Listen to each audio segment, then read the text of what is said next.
Hello, my name is Diane, and I'm an admissions representative with Kansas State University Online. I want to start by thanking everyone for joining us tonight to learn more about our personal financial planning graduate programs. I'm joined by the department head, Dr. Martin C., and graduate academic advisor, Morgan Graham. Dr. C and Morgan are going to spend roughly the next 30 minutes or so giving us a presentation about this program, and then we'll spend the last 10 to 15 minutes answering questions. Throughout the duration of this presentation, we will be monitoring the chat feature and answering questions as they're being asked. Some of your questions may be saved until the end for Dr. C and Morgan to answer. If you could now please take a few seconds to locate the chat feature and answer the question you see on your screen, as we would love to learn a little bit more about you. I will give you a minute to do so now. As those chats are coming in, I also wanted to let you know that we will be sharing a recording of this presentation following the webinar. At this point, I'm going to turn it over to Dr. C and Morgan. Hey y'all, thanks for joining us. Really appreciate you spending some time with us tonight. I know taking a master's degree online is a lot of work. I know you're debating how to balance it within your lives, and just really appreciate you spending some time with us today. So what's going to happen is I'm going to spend a little bit talking about our philosophy about financial planning, how we view it, how we operate with it. And then we're going to talk about the specific programs. As Diane mentioned, my name is Martin C. I'm the department head of personal financial planning. And Morgan, I'll let you introduce yourself real quick. Thanks, Martin. Yep, I'm Morgan Graham. I'm the graduate academic advisor for the program. So if you do decide to apply and join us, we'll be working together and helping support you through the program.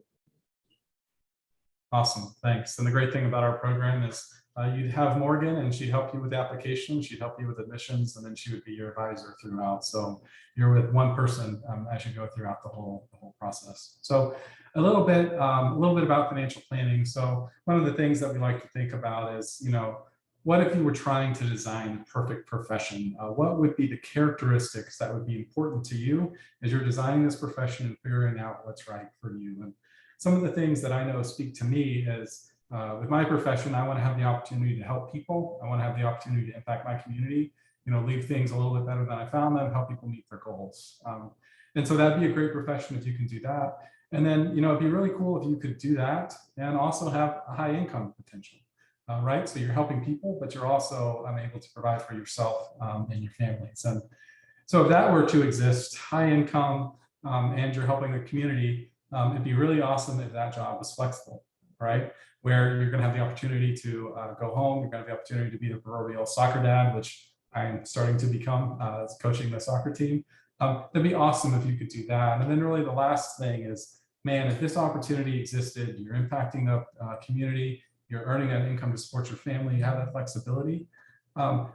But there isn't a lot of jobs. And actually, that's the exact opposite with financial planning. There are opportunities everywhere. There's massive demand. The number of folks retiring out of the workforce dwarfs the folks that are entering. There's huge opportunities as you move forward. So pretty much telegraph where I'm going, but in my mind, financial planning really checks a lot of the boxes of the perfect profession, in that your whole job is to help people meet their goals. That can be financial, that can be non-financial. It's just helping them through the life course. You're there in the good times, and you're there to support them in the rough or scary times, which, if you look at the market right now, it's a pretty rough and scary time. Obviously, high income potential, a lot of flexibility, especially as you get going. And as I mentioned, just jobs everywhere. So I'm sorry you're looking at going to school, so I've got to read you a definition. I apologize, but I really think this is a powerful definition. And this is the definition of financial planning, and this is how the CFP board defines financial planning. So a collaborative process that helps maximize a client's potential for meeting life goals through financial advice that integrates relevant elements of a client's personal and financial circumstances. I think that's a pretty powerful statement. I'll break it out a little bit. One of my favorite things about financial planning is that it's a collaborative process. In financial planning, you're doing everything you can to be on the same side of the table as a client, really helping them understand what they want to accomplish, but then being there to be a cheerleader sometimes, to be an organizer, be a facilitator sometimes, and help them go through the process. Next thing that I like is maximize the client's potential for meeting life goals. When we think about financial planning, it's not really about the money. It's about helping clients meet their goals. And yes, our vehicle through that is helping them maximize their resources, maximize the probability that they're going to get there. But financial planning really isn't about the money. It's about helping clients meet their goals. And then this last part I think is important through financial advice that integrates elements of a client's personal and financial circumstances. And this is where, while there are similarities between clients, nobody is exactly the same. There's always going to be something unique, something separate with a client that's going to provide you the opportunity to really apply your expertise, apply your advice to help determine what's right in their given scenario. So one of the things we talk about is financial planning is really like a jigsaw puzzle, right? So you're having conversations with your client, you're trying to figure out what their goals are, and that would be sort of the box that the jigsaw pieces are in. And then your job is to figure out how those jigsaw pieces are going to fit together as you're integrating all the things that are going on in their lives to help make that perfect picture. But the really crazy thing about financial planning is the picture is going to change. So every once in a while, you throw those pieces back in the box, you jumble it up, and different things happen. And now you've got to adapt and plan and help that client meet those goals, and sometimes help them refocus because you can't actually do everything. There are limitations in life. So one of the ways we really talk about financial planning is really about lifestyle design. One of the things that really resonates with me is clients have two resources. It's time and money. And your job is to help align and prioritize and organize their lives to where they can spend the time and money on things that really matter to them. And at the end of the day, I think that's also a pretty good definition of what financial planning is. So what is it that you do? This is you organize a client's life, you give them the confidence to take action, because at the end of the day, a lot of action is still going to have to be done on the client's part, and they sometimes aren't so good about it. So providing that organization and that confidence, and then that accountability. There's a lot of accountability conversations going on. It was great to talk about long-term investing when markets were going up, but now people are starting to see the market go down and start to get scared, and you've got to provide that accountability and say, look, if you're in retirement, we have set aside X amount of money for short-term needs. We're not going to touch your long-term portfolio, because even though you're 70, you might live 25 years longer, and you're going to need some upside return. Or if you're talking to somebody in the accumulation phase, it's like, look, you're not going to need your money for 10 or 15 years. Yes, it's gone down, but go on Yahoo Finance and you can start it a day, but then go to 2 days, and then go to 5 days, and then go to a month, and then go to a year. And all of a sudden that red turns to green as you start to see the power of the markets over time and through different cycles. So when we talk about the career, there's a lot here, but I just wanted to provide a snapshot of the type of roles and jobs that are available in this space. You go from the top left, which is sort of the traditional insurance side, sales side, where it's wirehouse, a disability, life insurance company. These firms tend to be entrepreneurial type roles. They now are hiring people to be support and planners to support a team, but generally speaking, folks that go this way are starting their own business, they're starting their own book of business, and they are going to have high risk, high reward. If you make it and you built your own book, really awesome autonomy as well as income potential, but there is a limited success rate if you go out and start early on just trying to build your own business. You go to the right and you see a lot of growth in this area in the RA space. You're seeing a lot of accounting firms go there. There, you're more going to a firm model. You're going to usually be on salary. You're usually going to have a relatively defined growth path. And a lot of our students are ending up in that space. Then at the bottom, you have some of the support areas. So the product distribution, the discount brokerage, Vanguard's hiring CFPs like crazy. Robo-advisors aren't robo. They all have personal advisors that when a client gets to a certain level are providing personalized advice. There's very few robos that don't have those financial advisors on the back end. And then banking, credit unions, trust companies, which can support financial planning, but also many financial planners actually do work at that. Our number one growing segment of firms that are reaching out to us to talk to our students are banks and trust companies right now, as well as a couple credit unions in the last 3 or 4 months. So how does this work? This is from our friend Michael Kitsis from Nerd's Eye View. And this is sort of where the possible career path is going. And it used to be you were valued early on for your sales ability, your ability to pull clients, and that does still exist. But more and more, we're seeing our graduates placed in places like this, where you start out and you're valued for your technical skills. Now, look, everybody's always trying to understand: are you going to be good with clients? Not necessarily are you going to be able to go, pull clients off the street, but can they trust clients with you? Do you have the ability to take care of those clients, facilitate them, and set up, if nothing else, good referrals, because you treat good business, and good business brings clients. So start as a paraplanner that's technical. The next step that we're usually seeing 3 to 5 years in is the step to a financial planner. In this, you often are the lead advisor for a client that have already been attracted to the firm, but you may not be responsible for going and getting business.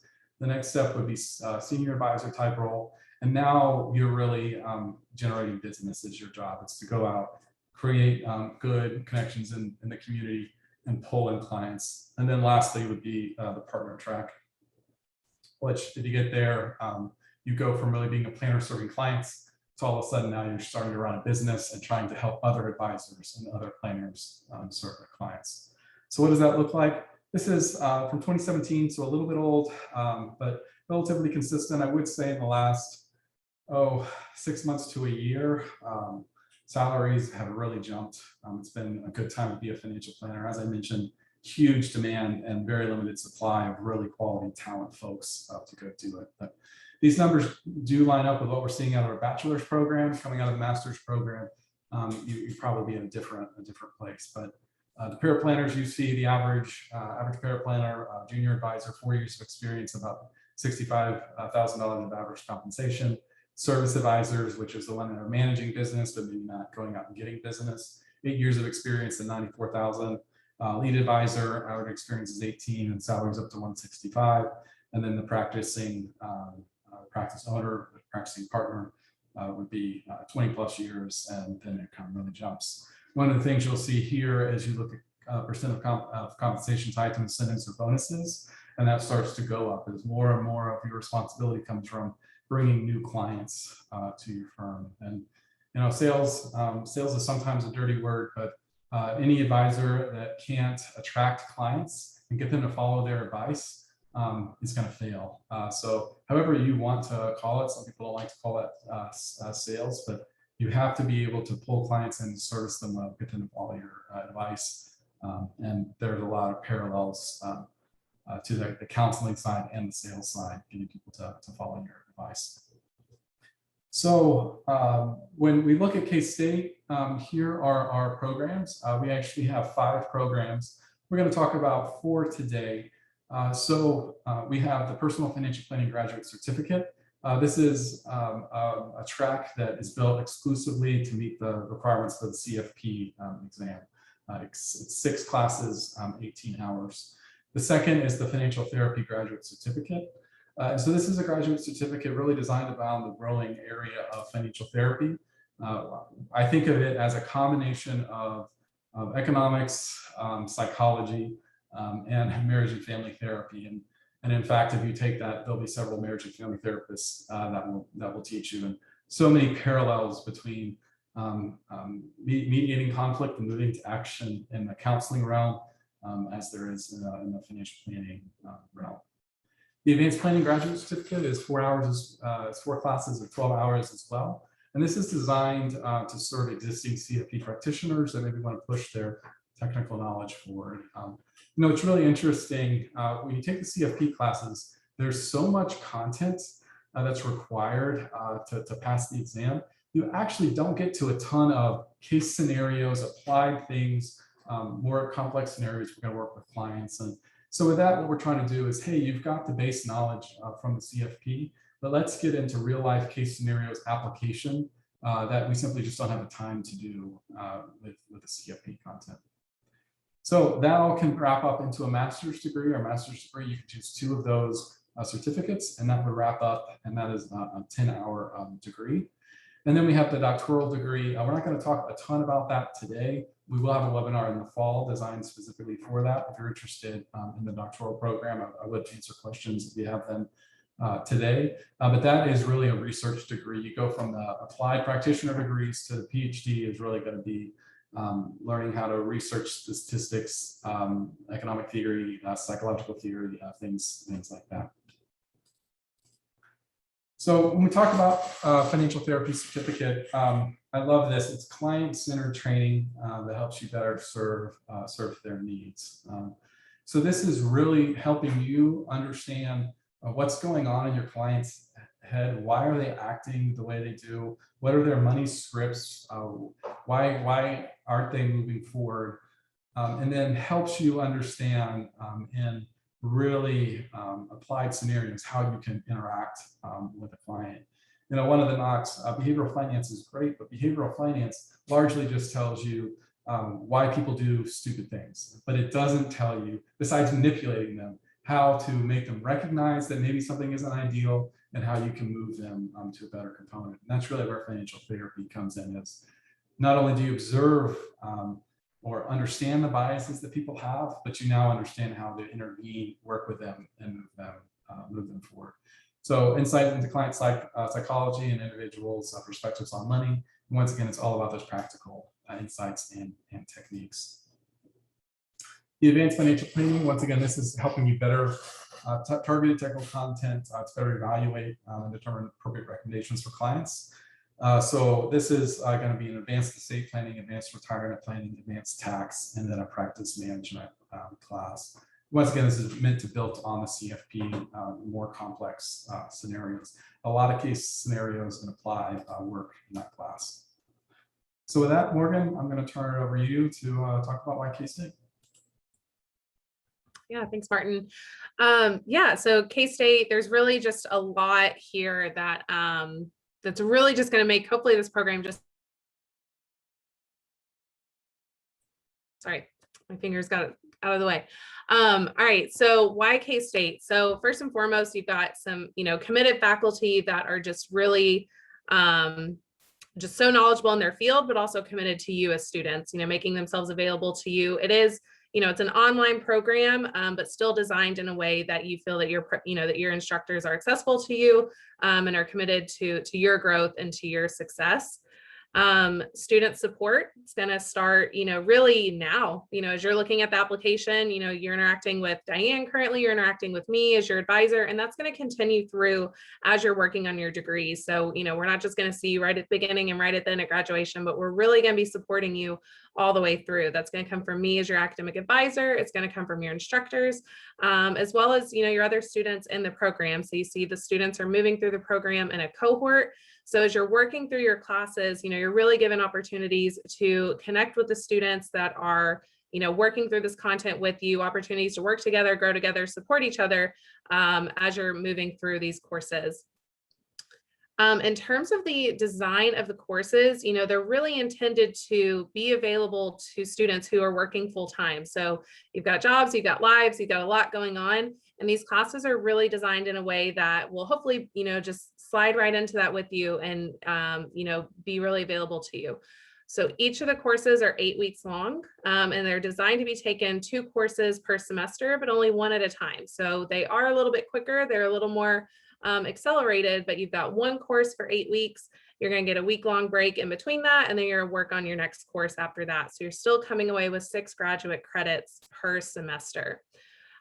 Each class is going to have an optional live Zoom session each week. So that, again, going back to that opportunity to connect with your instructors, to connect with your fellow classmates, you'll have that through that optional Zoom session. So if you can't make it, that's okay. Again, you got life, you got places to be, people to see. But if you need that time, to speak with your professor and get some help about some different content, and, they're going to take time during that Zoom session to revisit, topics that you're discussing that week, but also, again, to connect with your fellow classmates. A lot of students are using that time to, pick each other's brains, but also to develop study groups, to develop, different opportunities for them to connect throughout the week, even beyond just that session. So even though you are learning at a distance, you are learning online, you're still getting that face-to-face with one another, again, with your instructor and your fellow classmates.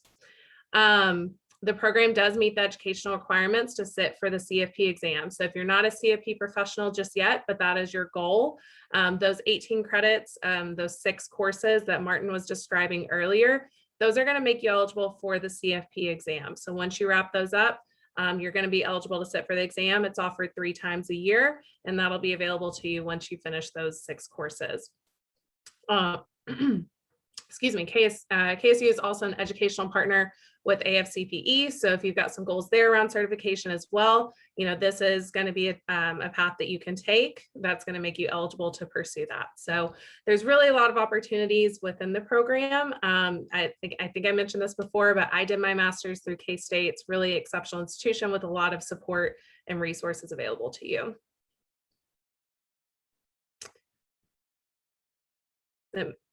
Martin, do you want me to go through the MS, or do you want to pick that back up? I'm sorry. Oh, I lost the mute. I can take this for a little bit. Okay. So when you think about the master's in financial planning, so you've got to get to 10 courses for 30 credit hours. And so once again, you can do these standalone certificates. We get a lot of folks that do the standalone certificates. One tip for those of you that don't know if maybe you just want to do a certificate or a master's, it's really a bummer, but if you just start in the certificate program and then you want to be in a master's program, you got to reapply. So if you're not sure and you want to do something, we always recommend going ahead and applying in the master's program, because you can stop and when you get a certificate and you would still earn those certificates along the way.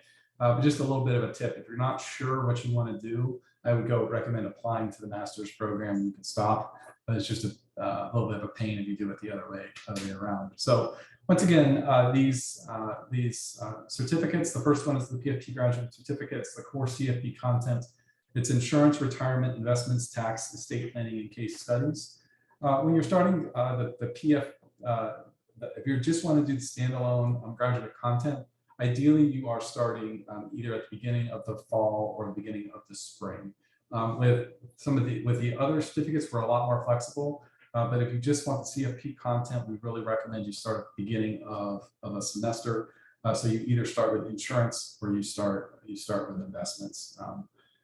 The second option that you can pick from is the Financial Therapy Graduate Certificate. One of the things to note is we are an educational partner of the Financial Therapy Association, but the actual certified financial therapy designation is run through them. So just so you know, if you're interested in the CFT thing, we'll give you all of their content, probably more than what's required for that exam, but that is required there. One of the things with this is if you don't have a background in personal finance, we do require that you take an intro level personal financial planning class. When you get into the actual financial therapy courses, it's just going to kind of assume you've got a basic understanding of personal finance. So you really have to make sure that you have that. For some of the folks, if you're a practicing planner or you're in the industry, you have series lessons, things like that, we'll obviously work with you on that. We do get a lot of mental health professionals or folks that are just wandering into this way who may not have that background. And that's why we want to have that grounding with the interpersonal financial planning. Those 4 classes, Introduction to Financial Therapy, Money and Relationships, Applied Behavioral Finance, and Financial Therapy Theory and Research. So those will be the four classes. With this, you can start any semester that you want, and you can roll straight through. So really open enrollment. It could be beginning of the fall. It can be halfway through the fall, beginning of the spring, halfway through the spring, or the summer as you look at this. And then the advanced planner. So once again, this is also a standalone certificate. We have some existing CFP professionals that will come back to do this. And if you do this, this is the advanced estate, advanced retirement, practice management, and advanced tax. If you're an existing CFP practitioner and you're interested in the master's degree, what you would actually do is take the financial therapy content, the advanced planner content, and then you would choose 2 elective courses. We're actually pretty flexible with this, given your needs. These are just the ones that we have included in there. You get a lot of folks that are doing the Foundations of Leadership Studies program, conflict resolution. K-State has a nationally recognized conflict resolution program. It's a great class to complement what we're doing with financial therapy. We have the financial counseling content, which aligns with the AFC content, investments too. And then case studies. If you're existing CFP and for some reason you want to take case studies again, you can absolutely do that and go through that intense 8-week section. Morgan, you want to take this? Absolutely. So just, you know, kind of some logistical items that might be interesting for each of you as you're considering the program. So current tuition and fees is around $2,200 for a 3-credit graduate level course. So each of the courses that we discussed tonight, those were each 3 credits. Again, as a reminder, if you're just doing those grad certificates, they would be 12 total credit hours for classes. So you can kind of do the math there. And if you're doing the master's, 30 credits, 10 classes. So that's what you can kind of expect currently around the current tuition and fees. In terms of the books for the classes, a lot of them are really just going to be available, you know, and accessible via Amazon. Not necessarily the, you know, kind of the larger scale standard textbooks that can be a little bit pricier sometimes, but, you know, materials that are a little more accessible in terms of price. But if you want some more information about, you know, what materials might look like, you can reach out to us. We can guide you there. In terms of scholarships, there's not going to be any aid immediately available through the graduate program. However, we do encourage students, you know, to look at external scholarship opportunities. You know, the CFP board, they post some that are available, sometimes local FPA associations, if you're involved in that, you know, in your local area. And then of course, you know, if there's opportunities through your employer, we definitely encourage students to look into that to see if that might be an option to help finance your graduate degree. The application you can apply online. And so for the materials that you can expect to send on that, I can't recall if there's a slide dedicated to that, Martin, so I apologize if I'm jumping ahead. But in terms of the materials that you can expect, so of course the online application, you will include your resume and a personal statement for everything but the financial therapy certificate. So the advanced planner, the full master's. You will have to have 3 references and letters of recommendation. If you're just doing the financial therapy certificate, you won't have to have those 3 references. But for everything else, you would have to have those 3 references. So again, that's your application, the application fee, which I believe there's an opportunity for that to be waived for attending tonight. Your resume, your personal statement, and your references, and also your unofficial transcript. I did forget to mention that. So you'll include your unofficial transcript for your undergraduate degree, and then once you're admitted, then you would follow up with an official copy. But an unofficial is acceptable on your application. So you'll send those materials in online, and then we will review those and get you started in the program. Thanks, Morgan. And one of the questions, or one of the things we often get, so we do require 3 letters of recommendation, and we can't process your application until they are in. So we really recommend, instead of trying to find the absolute perfect person that you think is going to be awesome, get good people, but get people that are going to respond. Sort of applications sit out in no man's land until that is complete. So really recommend for your references, get people that know you, but that will respond. I think we're headed to the questions now, and I would appreciate you putting them in the chat, and we will continue to answer them. So Desiree asks, what are the typical deliverables during the 8 weeks? And that really does depend on the track. So for example, the financial therapy program is actually quite a bit of reading and writing. You're going to write, typically you're writing several papers in those classes, really trying to understand how to deal with and understand the issues that are going on. So financial therapy, a little bit more paper heavy. When you look at the CFP track, it's just a massive load of content. So it is massive amounts of studying. 8 weeks is a lot to go through this content. And it's going to be really based on evaluations of understanding that content. The advanced planner track is going to be more case study based. Okay, so not sort of knowledge, which is what CFP is, not papers, which is financial therapy, but it's going to be a lot of case studies. So this is the client scenario. You want to understand how to make the most efficient tax recommendations for them. So I think that's a pretty fair differentiation of the deliverables. For each, what you're usually going to have is two smaller recorded lectures. What we try to do is have two 20 to 30-minute lectures, which is really the teaching for the week. And when you go to that live office hours, we're really not trying to, let's say, teach the material there. We're trying to refresh, reinforce, and have conversations.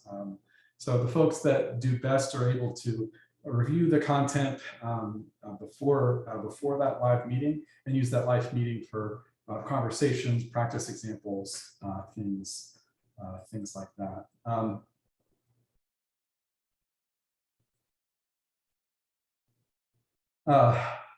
Morgan, I'll have you answer this one. Lon is asking me questions about if you are a CFP, can you apply this coursework for CFP CE credit? Thinking you may know that one.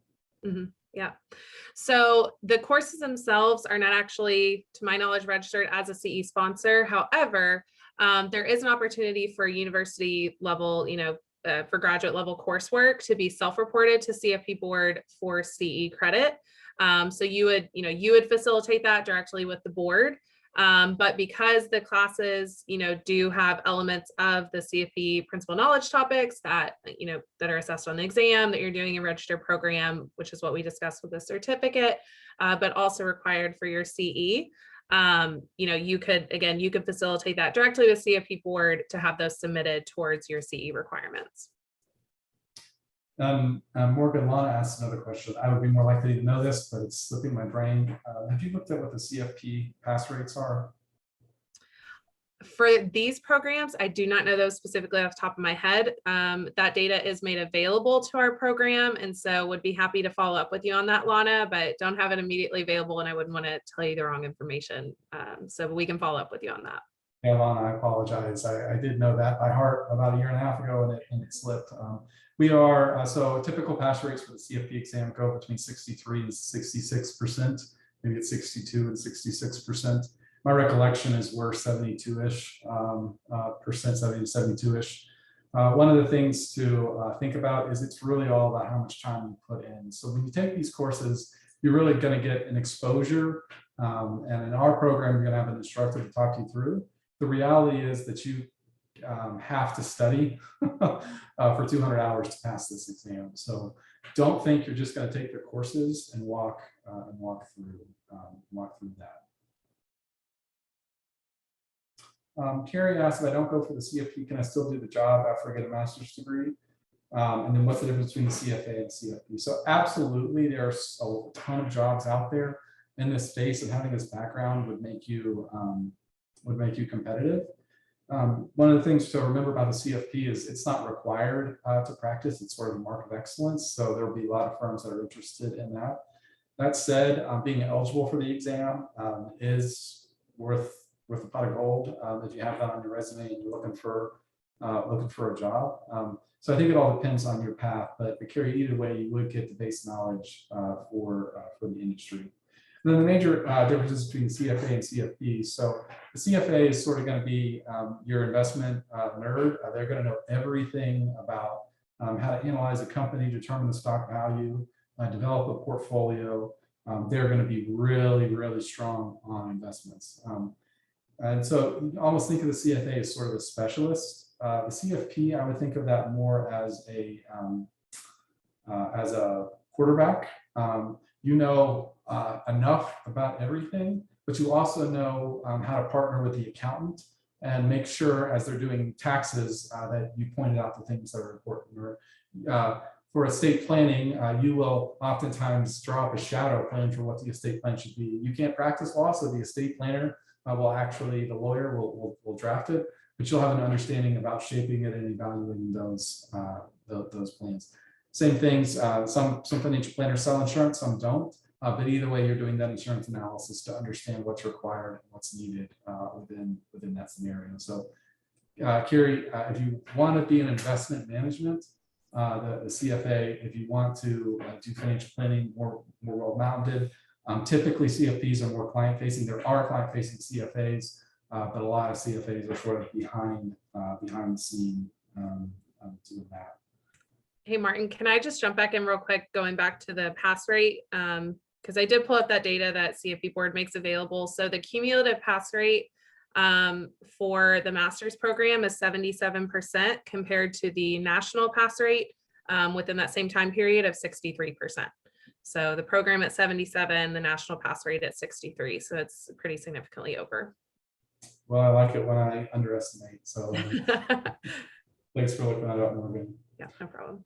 Lisa, you have a good point. So the CHFC, a little bit about that. So that is a proprietary license offered by the American College.